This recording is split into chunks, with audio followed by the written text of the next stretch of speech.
Bismillahirrahmanirrahim. Ya Hayyu ya Qayyum. Ya Hayyu ya Qayyum bi rahmatika nastaghith fa'aghithna wa la takilna ila anfusina tarfata 'ainin abada wa aslih lana sya'nana kullah. Alhamdulillahi rabbil alamin bari'il khalaiqi ajma'in. Wassalatu wassalamu ala ashrafi wa afdali anbiya'ihi wa rusulih habibihi wa najibihi wa safiyyihi wa khiratihi ala khalqih al-mahmudil ahmad al-abdil mu'ayyad al-mustafa al-amjad abil qasimil mustafa Muhammad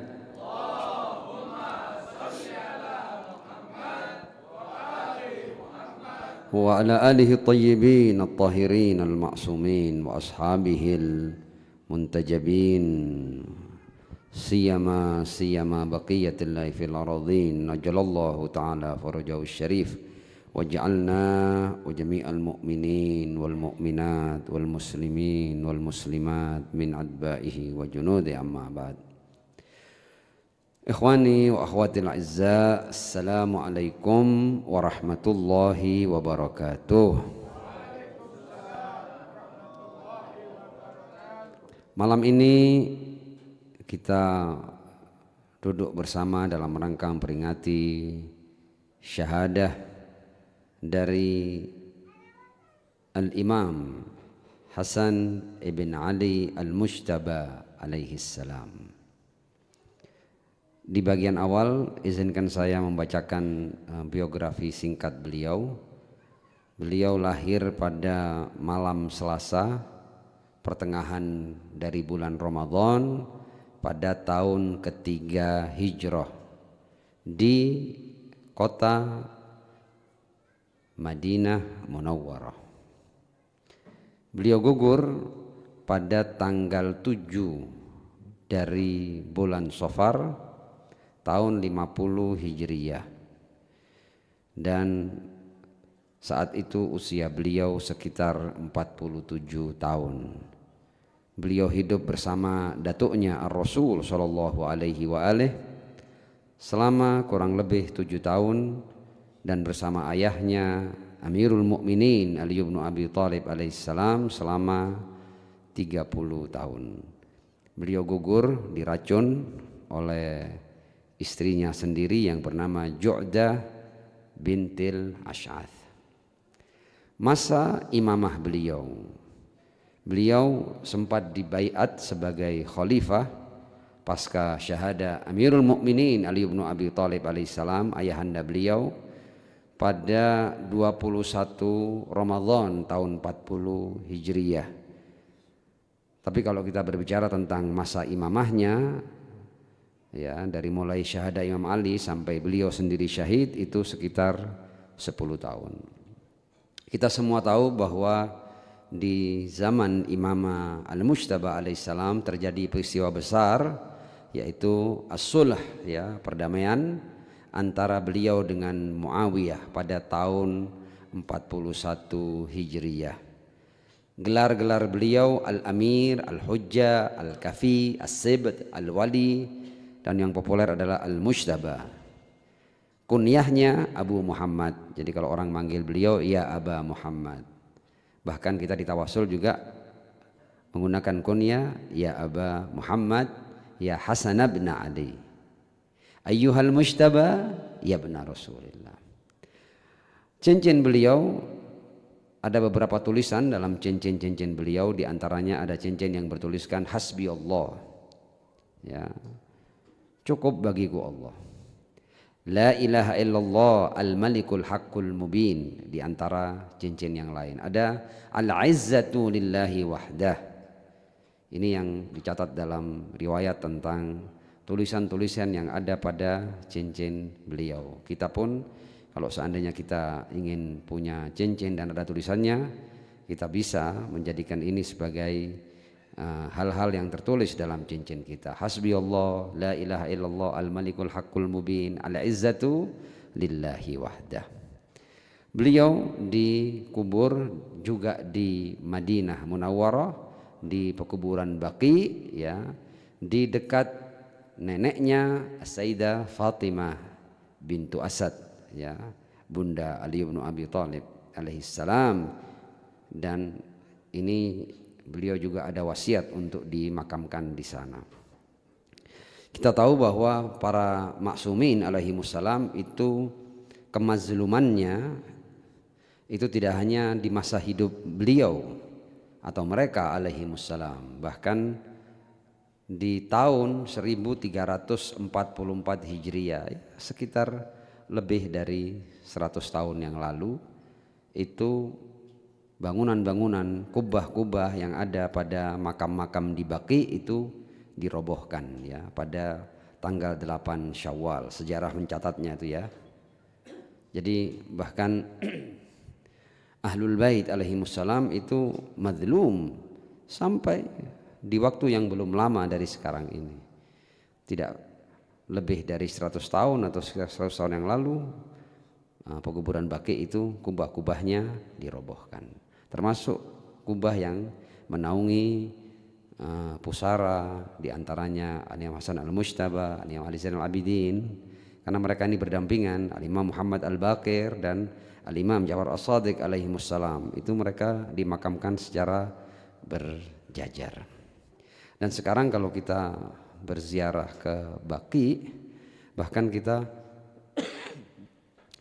kalau orang yang tidak tahu di mana itu pusara cucu Ar-Rasul, di mana pusara Imam Ja'far As-Shadiq, di mana pusara Al-Imam Zainul Abidin, karena hanya batu yang bahkan tidak diizinkan untuk dituliskan nama di atas batu itu.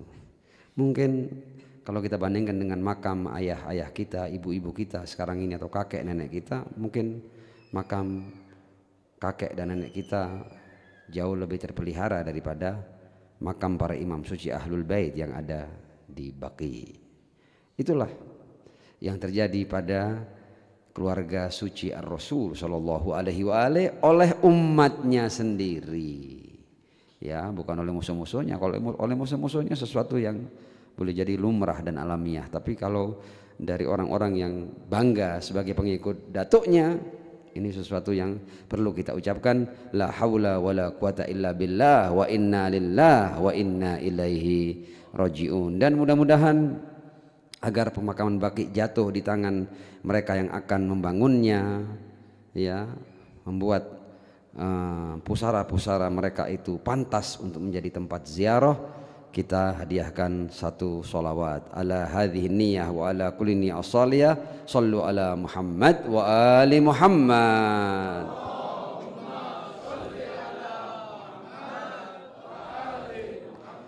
Mu'ajjil farajahum. Adapun apa yang hendak saya jadikan tema pada kesempatan kita memperingati syahadah Al-Imam Hasan Al-Mujtaba alaihissalam adalah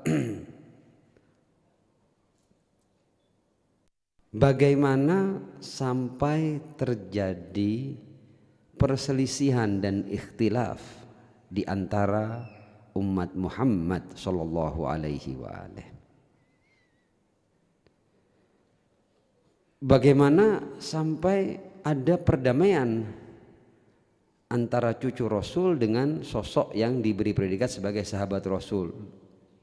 Harusnya kalau perdamaian berarti kan asalnya perang, kan? Jadi bahkan ada istilah perdamaian antara seseorang yang dianggap sebagai sahabat Ar-Rasul dengan cucu Ar-Rasul sallallahu alaihi wa alihi, itu sendiri sebuah pertanyaan besar. Ya. Jadi yang akan saya angkat sebagai tema, ini tema penting, ya, dan tidak secara khusus terkait dengan Al-Imam Hasan Al-Mujtaba alaihissalam, tapi bagaimana sampai umat Muhammad berselisih, berikhtilaf, dan muncul kemudian puluhan bahkan ratusan madhab dan versi tentang agama ini. Padahal kan Tuhannya satu, nabinya satu, kitab sucinya satu, kiblatnya juga satu. Ya, kok bisa kemudian terjadi perselisihan yang sedemikian besar di antara umat Muhammad? Dan bahkan kalau kita lihat bahwa di antara para sahabat Ar-Rasul Shallallahu Alaihi Wasallam terjadi perang berdarah, perang yang korbannya itu puluhan ribu dari kalangan muslimin dan mukminin, ya. Atau kalau kita mau kaitkan dengan adinda daripada Ali Hasan al-Mujtaba alaihissalam, itu hanya 50 tahun terbantai di padang Karbala atas perintah khalifahnya umat Islam. Ajib. Ya, dan ini sejarah tidak bisa dibantah. Ini fakta sejarah yang diterima oleh seluruh umat Islam dan bahkan oleh seluruh umat manusia, bahwa peristiwa Karbala itu pembantaian cucu Ar-Rasul Shallallahu Alaihi Wasallam atas perintah khalifahnya umat Islam terjadi pada tahun 61 Hijriah. Hanya 50 tahun pasca wafatnya Ar-Rasul Shallallahu Alaihi Wasallam. Nah, ada baiknya kita berbicara dalam rangka kita mengetahui, mengenal, memahami kira-kira apa yang terjadi kok sampai perpecahan dan perselisihan seperti ini. Ya, apalagi ini adalah agama yang dapat predikat al-yauma akmal, agama yang sempurna, sebaik-baik nabi, sebaik-baik kitab suci. Dan turun al-yauma akmaltu lakum dinakum wa atmamtu alaikum ni'mati wa raditu lakumul islam madina. Boleh saja orang di luar Islam akan bertanya, mungkinkah agama yang sempurna ini kemudian melahirkan pertikaian, perpecahan, perselisihan, ya, dan pertumpahan darah yang sedemikian membuat jiwa-jiwa terguncang kala membacanya. Nah, malam ini kita mengambil berkah dari malam kita memperingati syahada al-Mujtaba alaihissalam. Kita hendak membahas ini dan mudah-mudahan pembahasan ini bisa kita pahami dan difahami oleh siapapun yang mendengarnya, ya, agar sampai pada ma'rifah, agar sampai pada kesadaran. Untuk niat ini, shallu ala Muhammad wa ali Muhammad.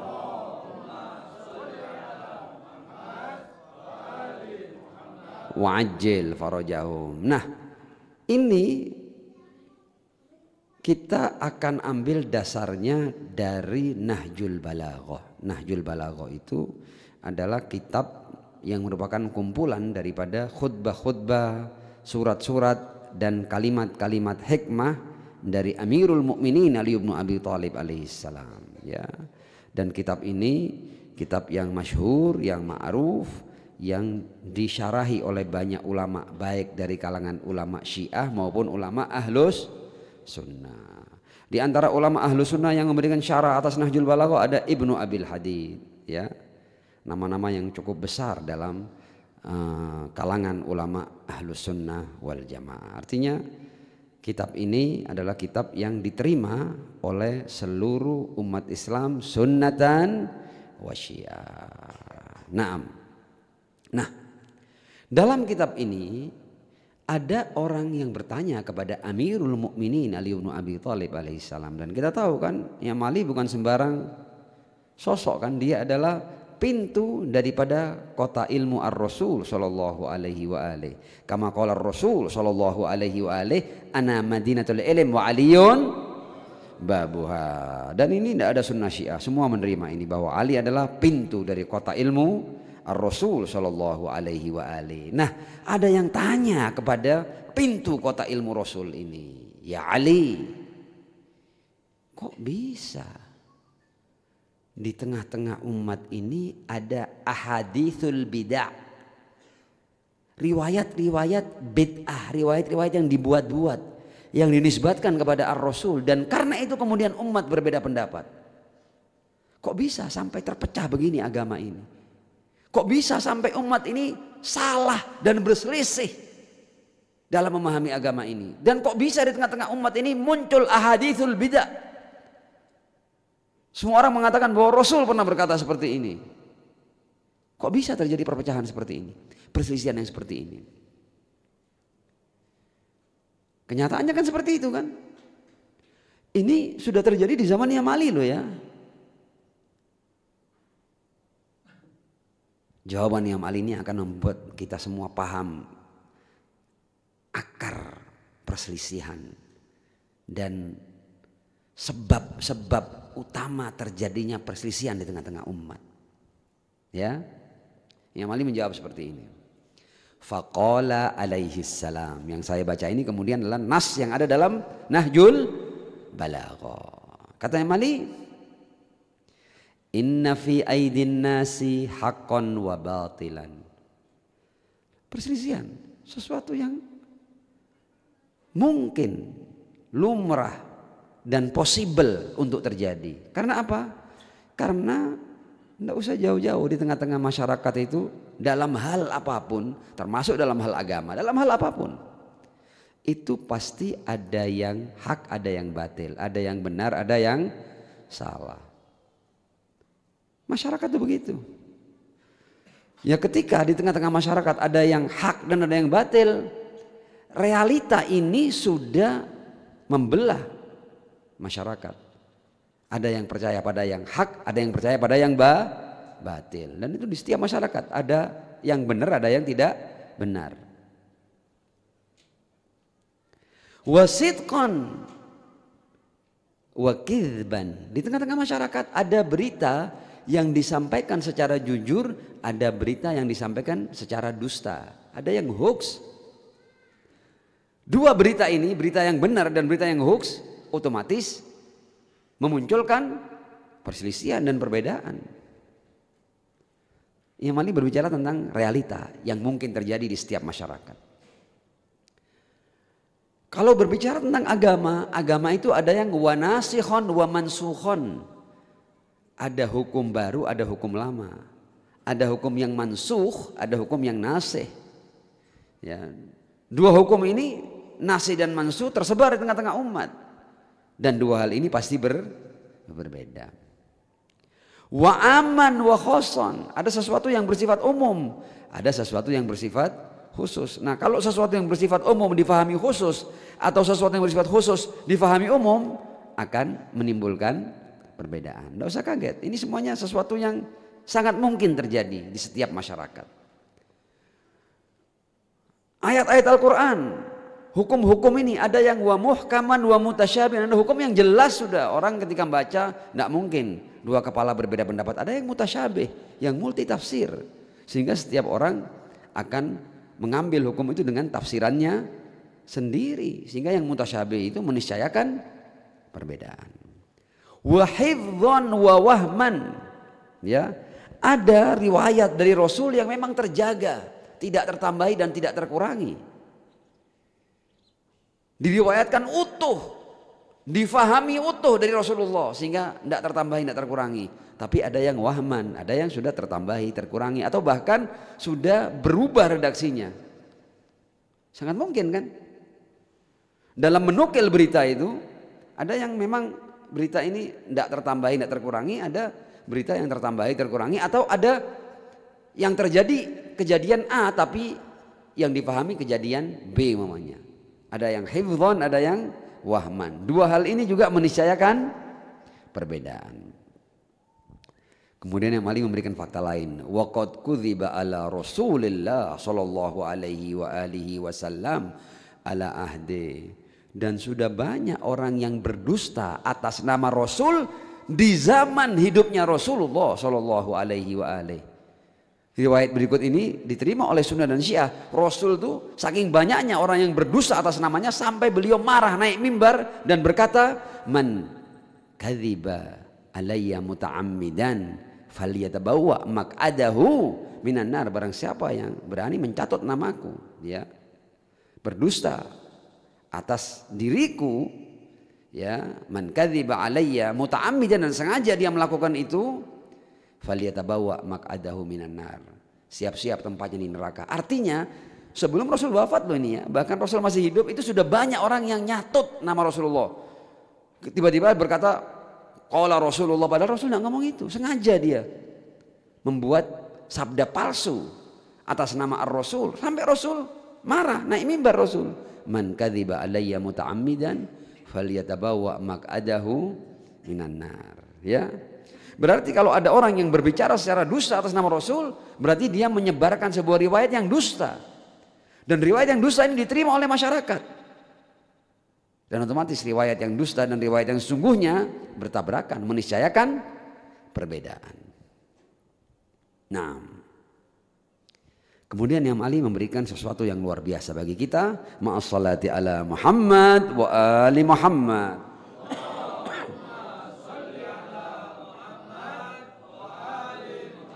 Wa'ajil farajahum. Imam Ali berkata, ini semua kan urusannya periwayatan.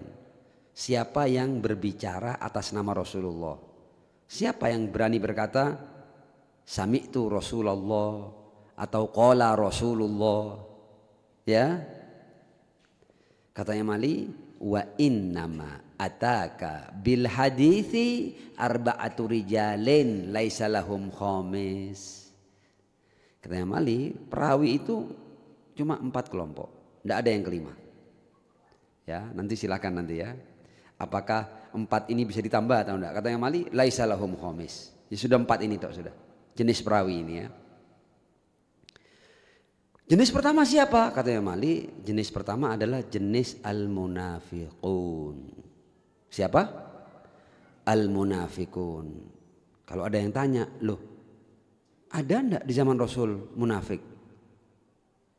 Ada enggak di zaman Rasul munafik? Kalau enggak ada, kita perlu menghapus banyak ayat, termasuk kita menghapus sebuah surat. Ada surat namanya surat Al-Munafikun. Wa mimman haulakum minal a'rabi munafikun, yang saya baca ini Al-Quran. Wa min ahlil madinati maradu alan nifaq. Jadi al-munafikun ada. Ya. Al-munafikun masuk dalam kalangan perawi, meriwayatkan dia. Wong hidup di zaman Rasul kok. Ya. Jadi perawi pertama adalah munafik. Rajulun, yang Mali menjelaskan kemudian. Rajulun munafikun, orang munafik. Mudhirun lil iman, menampakkan keimanan, menyembunyikan kekufuran. Mutasonniun bil Islam, pura-pura ngislam. Mutasonniun bil Islam.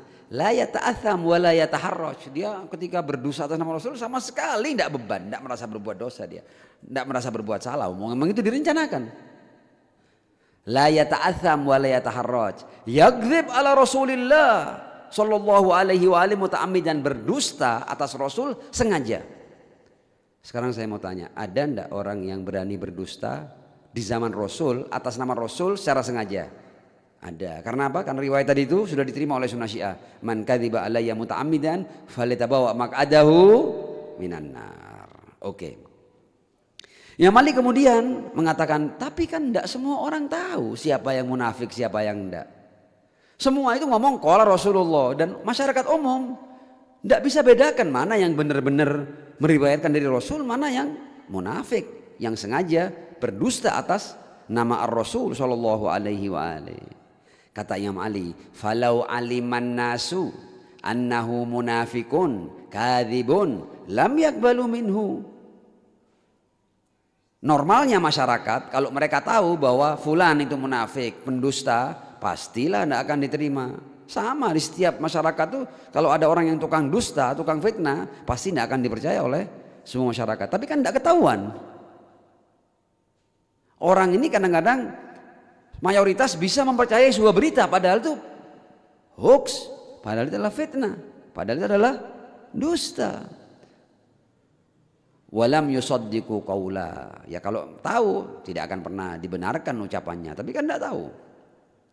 Walakinnahum qalu, orang lain berkata, yang ngomong ini sahibu Rasulillah sallallahu alaihi wa alihi. Ini kan hidup sezaman dengan Rasul. Ro'ahu, ini yang ngomong, yang melihat langsung Rasulullah. Kamu kan tidak lihat Rasulullah, ini orang hidup sezaman dengan Rasul, melihat Rasul. Wasami aminhu, mendengar langsung darinya. Walakifa anhu, mengambil sabda langsung dari Ar-Rasul sallallahu alaihi wa alihi.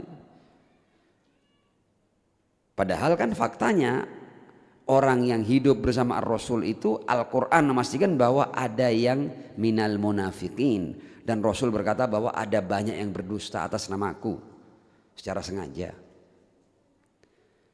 Tapi karena mereka tidak tahu, dan karena orang ini faktanya hidup sezaman dengan Ar-Rasul, katanya Mali, fayakhuduna biqauli, diambil periwayatannya. Ya, waqad akhbarakallahu anil munafiqina bima akhbarak. Padahal hai penanya, bukankah Allah telah memberitakan kepada kamu tentang kelompok munafikin? Ya, idza ja'akal munafik, ya, di dalam surat Al-Munafiqun, atau wa mimman haulakum minal a'rabi munafiquna min ahlil madinati maradu 'alan nifaq wa wasafahum bima wasafahum bihi la, dan Allah sudah menyifati mereka. Harusnya umat berhati-hati dan mampu melakukan pemilihan, verifikasi, investigasi, kajian, telaah untuk memastikan fulan ini minal munafikin atau minal mu'minin, yang sebenar-benar mukmin. Tsumma baku ba'da.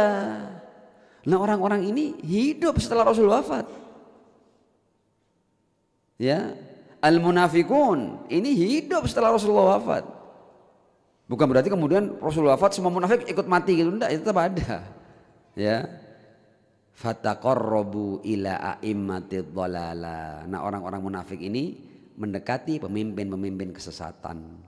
Waddu'at ilan nar, dan para pendakwah menuju neraka, bizur wal buhtan, ya, dengan kebatilan dan dengan fitnah, dengan dusta. Fawallauhumul a'mal, diberi jabatan. Perawi-perawi munafik ini diberi jabatan. Fawallauhumul a'mal, jadi kerjasama antara para perawi dengan para penguasa. Fawallauhumul a'mal waja'aluhum ala riqabin nas, dan menjadikan mereka memimpin umat manusia. Kalau Anda mau tanya agama, ya tanya sama mereka ini, padahal ini dari kalangan ruwat, dari kalangan orang-orang yang hidup di zaman Rasul, tapi minal munafiqin. Wa akalu bihimud dunya, ya dengannya mereka makan barang-barang dunia. Wa innaman nas ma'al muluk wad dunya, sementara kebanyakan masyarakat itu ya ikut apa kata penguasanya, dan di mana dia akan mendapatkan dunianya. Masyarakat pada umumnya begitu. Ya, awam itu lihat siapa yang berkuasa, siapa yang pegang harta. Wa innaman nas ma'al muluki wad dunya, ini juga fakta dan realita. Illa man asamallah, kecuali orang-orang yang sudah dijaga oleh Allah Subhanahu wa taala. Fahadza ahadul arba'ah. Ini satu dari 4 perawi yang hendak saya jelaskan. Jadi perawi dari kalangan al-munafikun, tadi kan orang bertanya kan, kenapa kok ada perselisihan tuh? Ya ini salah satu sumbernya, perawi yang munafik, berani berdosa atas nama Rasulullah. Ketika mereka ngarang sesuatu yang Rasul enggak ngomong, ya otomatis ya melahirkan perpecahan dan perselisihan. Ini satu perawi. Kita akan masuk ke perawi yang kedua. Shallu ala Muhammad wa ali Muhammad.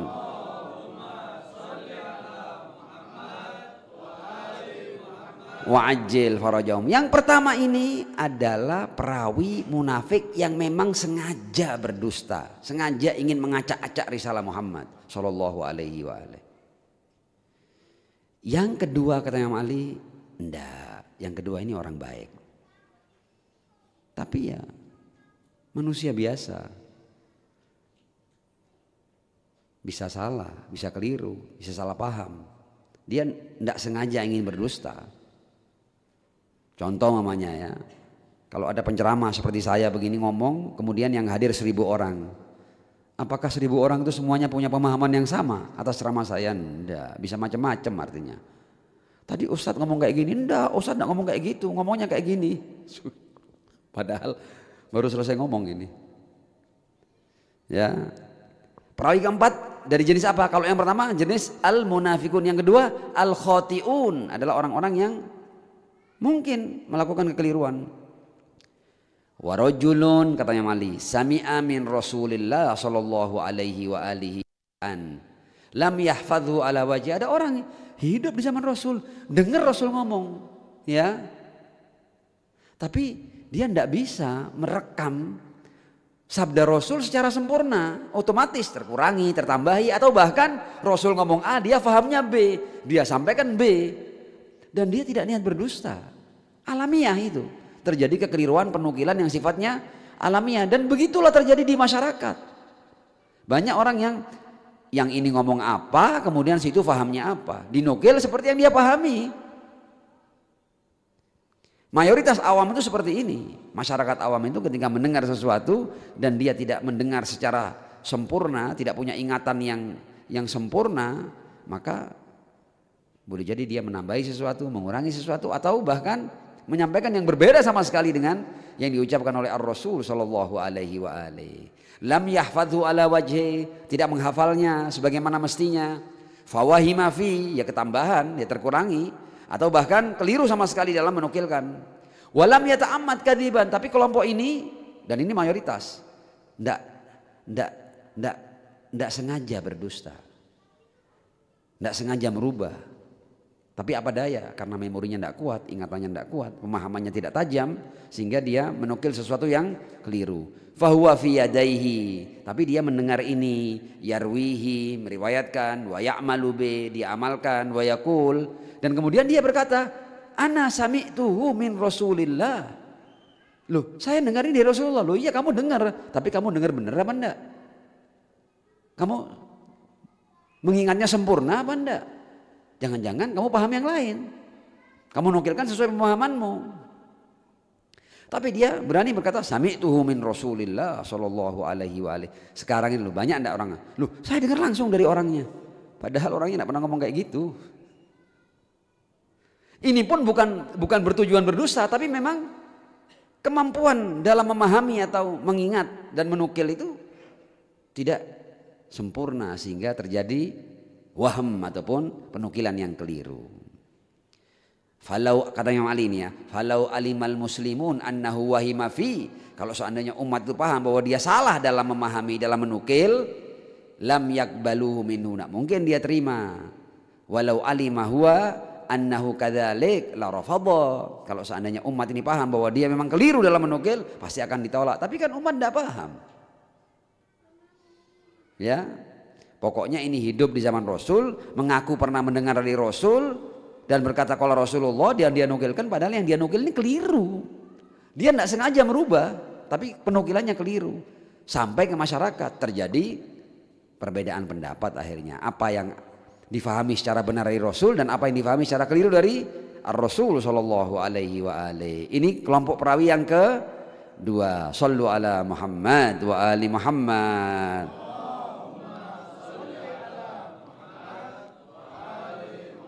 Wa'ajil farajul. Jadi Mali berbicara tentang fakta dan realita. Faktanya perawi itu ada yang munafik, sengaja merubah, meniscayakan perbedaan. Ada perawi yang tidak sengaja merubah, tapi mereka masuk dalam kelompok al-khotiun, yang tidak punya memori dan pemahaman yang tajam dan kuat, sehingga ketika dia menukil sesuatu yang sebenarnya tidak pernah diucapkan oleh Ar-Rasul sallallahu alaihi wa atau tertambahi atau terkurangi dan seterusnya.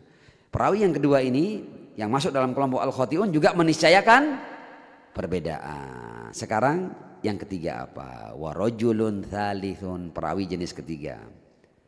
Sami'a min Rasulillah sallallahu alaihi wa alihi syai'an ya'muru bih. Dia pernah mendengar Rasul pernah memerintahkan hal ini. Tsumma naha anhu, padahal kemudian Rasul melarangnya. Dia hanya mendengar pas Rasul memerintah. Rasul melarang, dia tidak dengar. Wa huwa la ya'lam. Atau sebaliknya, sami'ahu yanha an syai'in tsumma amara bih wa huwa la ya'lam. Dia pernah mendengar Rasul melarang sesuatu, kemudian Rasul di kesempatan yang lain memerintahkan itu. Ya, dan dia tidak tahu kalau sudah berubah. Awalnya memerintah kemudian melarang, atau awalnya melarang kemudian memerintah. Fahafidhul mansuh walam yahfadhin nasih, ya, maka dia hanya paham tentang hukum pertamanya yang mansuh, tapi hukum barunya, nasihnya dia tidak paham. Falau ya'lam annahu mansuh la rafadha. Kalau seandainya dia tahu bahwa itu sudah mansuh, maka dia sendiri juga akan menolaknya. Dan seandainya umat Islam idh sami'uhu minhu annahu mansukhun larafadhuhu. Kalau seandainya umat yang mendengar darinya bahwa hukum yang dia sampaikan itu adalah sudah mansuh, maka umat juga akan menolaknya. Ya. Itu perawi yang ketiga. Jadi 3 jenis perawi tadi itu, ya. Yang pertama al-munafikun yang sengaja merubah. Yang kedua orang yang tidak sengaja merubah. Atau orang yang hanya mendengar secara parsial, tidak sempurna, tidak utuh. Ini semua meniscayakan perbedaan di tengah-tengah umat manusia. Oke. Kemudian sekarang perawi yang keempat. Kan tidak ada yang kelima kan ya. Jadi perawi pertama, perawi kedua, perawi yang ketiga, dan perawi yang keempat. Yang keempat siapa? Shallu ala Muhammad wa ali Muhammad.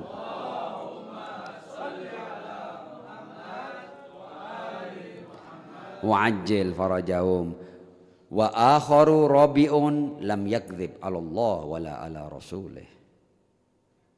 Ada perawi yang tidak pernah berdusta atas Allah dan tidak juga atas Rasulnya.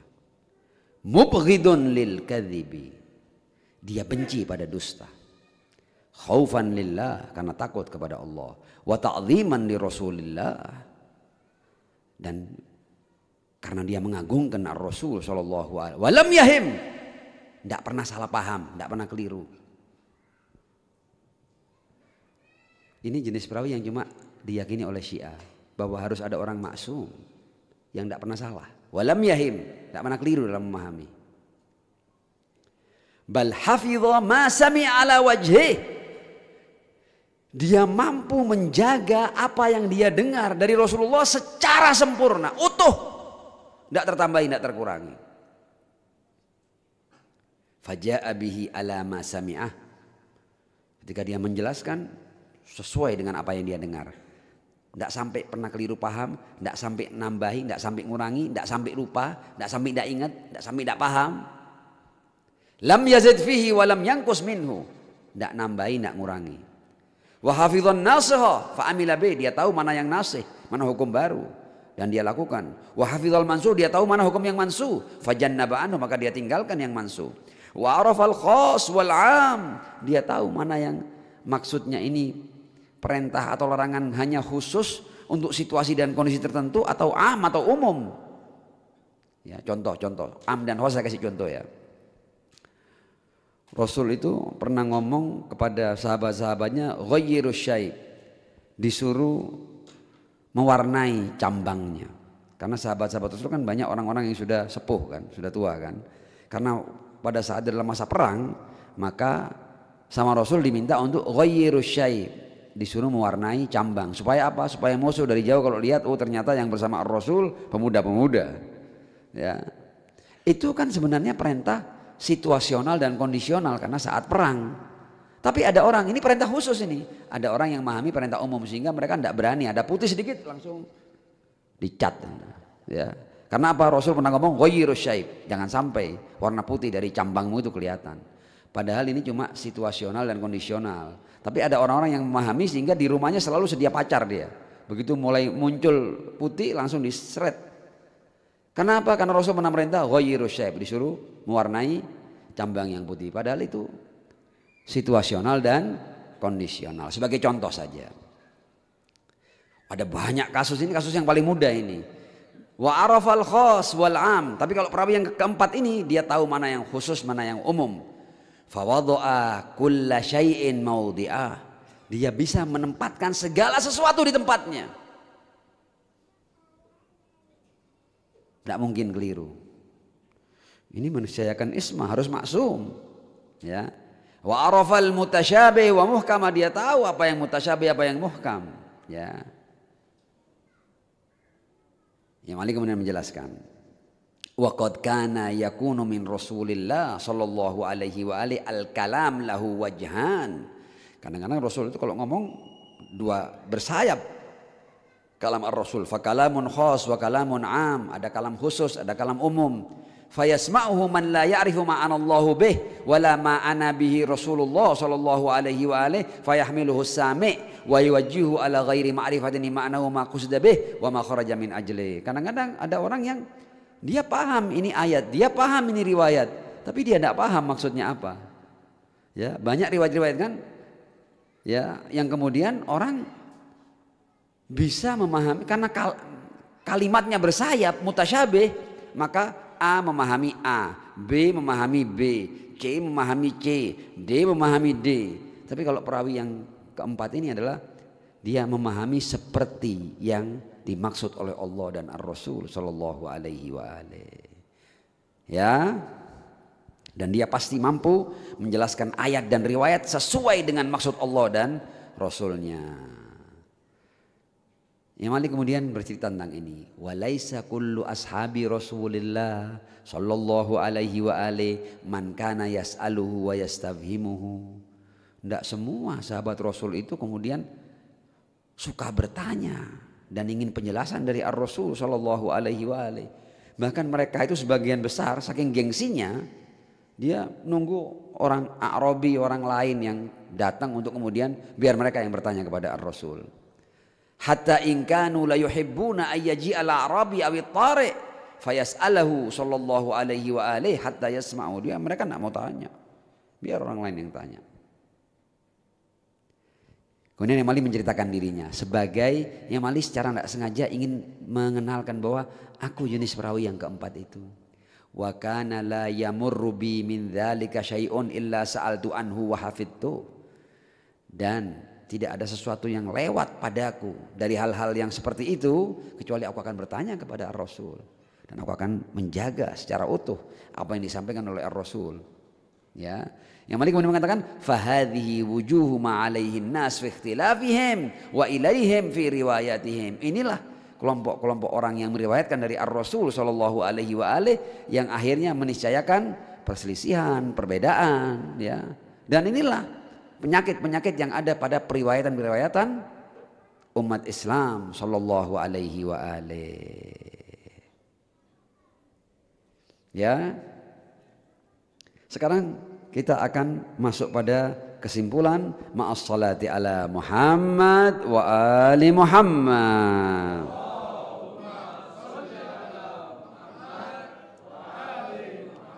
Wa ajil farajahum. Intinya tema kita adalah akar perselisihan di tengah-tengah umat. Ternyata penyebab berselisihnya umat adalah laku ataupun perilaku para perawi.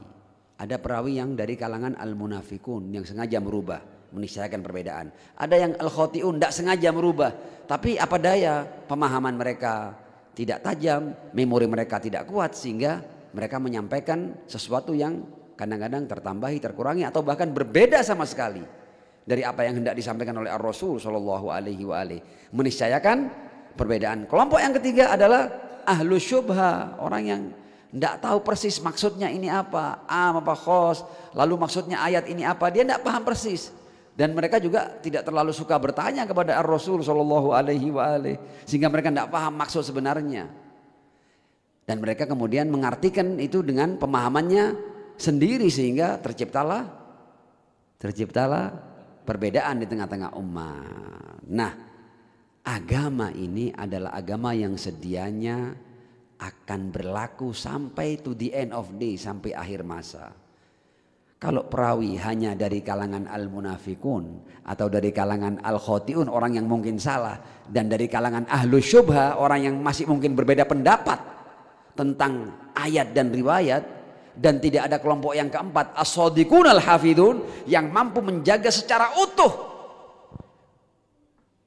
penjelasan dan keterangan Ar-Rasul sallallahu alaihi wa alihi, maka seandainya tidak ada kelompok yang keempat ini yang meniscayakan bahwa harus maksum, harus tidak mungkin salah orang-orang ini, harus mampu menjaga ajaran yang dibawa oleh Ar-Rasul secara sempurna. Kalau tidak ada orang-orang ini, maka agama Islam ini tanda kutip hanya aktual di zaman hidupnya Ar-Rasul sallallahu alaihi wa alihi.